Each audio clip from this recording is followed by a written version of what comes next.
Le gouvernement, parfois, il veut défavoriser certaines pratiques. Fait que vous savez qu'est-ce qu'il dit? Il dit, ben, écoute, c'est simple. Si je veux pas des médecins pour faire ce type de procédure-là, je veux les avoir ailleurs. Tu sais, qu'est-ce que je fais? Cette procédure-là, je commence à la rembourser à 1 $, puis là-bas, je vais les mettre à 100 $. Même procédure. Moi, je veux que les médecins soient dans les hôpitaux. Fait que je vais payer 100 $ pour faire ça dans l'hôpital, puis je vais te payer 1 $ pour la faire dans un cabinet ou au CLSC. Qu'est-ce que tu penses qui va arriver au CLSC? Goodbye. C'est ça que je veux dire. Ce milieu-là, cette réalité médicale, vous ne la connaissez pas. Ce n'est pas de vos affaires, comme si on peut le dire, mais c'est votre problème. Ce n'est pas de vos affaires, mais c'est votre problème parce que votre accès à des soins est limité par les politiques financières là, qu'on voit dans le contexte médical. Fait que, comme vous n'allez jamais être responsabilisé pour ça, vous n'avez aucune sainte idée combien on paye un médecin pour qu'est-ce qu'il fait pour vous. Vous n'avez aucune conscience possible. À qui vous allez vous plaindre sur rien de ça? Vous ne le savez même pas, c'est fait comment. Donc, tout le monde agit dans votre intérêt, mais c'est votre responsabilité. Puis c'est ça, pour moi, c'est ça l'important. C'est que vous devez être conscient qu'il y a plein de choses qui se passent au niveau gouvernemental, administratif, médical au Québec, c'est un désastre. Puis il n'y a personne qui est en train de réparer ça, là. Puis c'est vous, finalement, qui êtes en responsabilité d'avoir accès à des soins. Donc, avoir donné, tu sais, c'est comme dire, c'est à qui la responsabilité de ne pas mettre feu à ta maison? Tu sais, j'essaie de vous conscientiser. Là. C'est ça que j'essaie de faire maintenant. Là.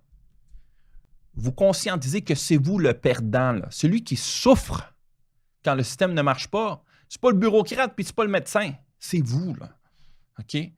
Fait que pour réduire votre souffrance, il faut être participant. Il faut prendre une partie de cette bataille que livre un médecin, puis vous éduquer mieux, puis il faut prendre une partie du travail que fait l'administrateur, parce que peut-être qu'il n'y a pas les compétences pour faire ça. Puis c'est toi qui es puni, là. OK? Fait que dans l'objectif d'avoir quelque chose qui a de l'allure, il faut que chaque personne, il faut que le médecin commence à faire un petit peu du travail de lui, là, de l'administrateur. Il faut que l'administrateur, je ne sais pas qu'est-ce que lui va faire, anyways, là, mais il doit. Je ne suis pas si bon que ça en administration, hein, soit dit en passant, mais avoir eu ma clinique m'a fait énormément apprécier les gens qui travaillent en administration. C'est plate. C'est une job plate. À mort. C'est pas le fun. Puis c'est le genre de job que tu as besoin d'être payé parce que c'est, hey, qui veut s'asseoir là, avoir des statistiques de la journée longue, là, il faut que tu payes, man, parce que c'est juste plate. Fait que c'est pas une job peut-être pour moi, mais c'est peut-être la job de quelqu'un qui est pour eux autres, ils en raffolent, ils en veulent plus. Mais je vous le dis, ça ne s'arrête pas là. Chacun a une partie à faire. Donc, dysfonction érectile, c'est un des problèmes qu'on peut... Check la photo, man. Aïe, aïe, man. Hey.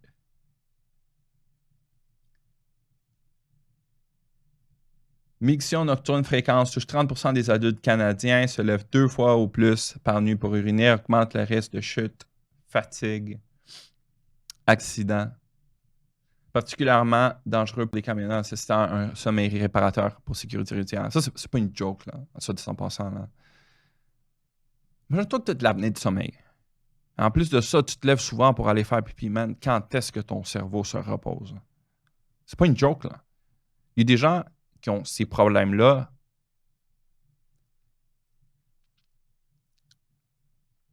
On va faire une autre présentation à un moment donné là, sur l'apnée de sommeil parce que j'ai beaucoup de clients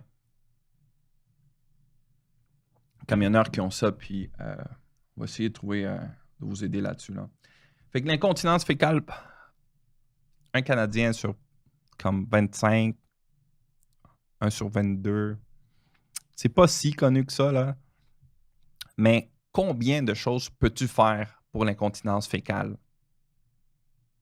À part des chirurgies puis porter des couches. Il n'y a pas grand-chose, là. Fait que avoir cette technologie-là, Fait qu'il faut, tu sais, c'est comme dire, c'est ça l'enjeu éducatif, là, c'est qu'il y a une technologie qui est sortie à un moment donné. Là, cette technologie-là, elle coûte une méchante fortune. Le gouvernement, là, tout ce qui n'est pas comme prouvé comme 10 millions de fois, là, il ne veut pas payer pour ça. Il faut le voir de cette façon-là parce qu'il y a énormément de personnes, d'individus qui veulent faire du cash. Fait qu'eux autres, ils ont un barème, OK, en haut de la caméra où tu ne vois plus ma main, là, OK? Fait qu'eux autres, il faut que tu prouves les affaires, là. Puis c'est nécessaire de le faire comme ça parce que la réalité, c'est que notre système de santé, le monde de la technologie médicale, là, it's money first. Il y a l'intérêt du grand public, là, de vous, puis moi, puis nos familles, là, n'existe pas.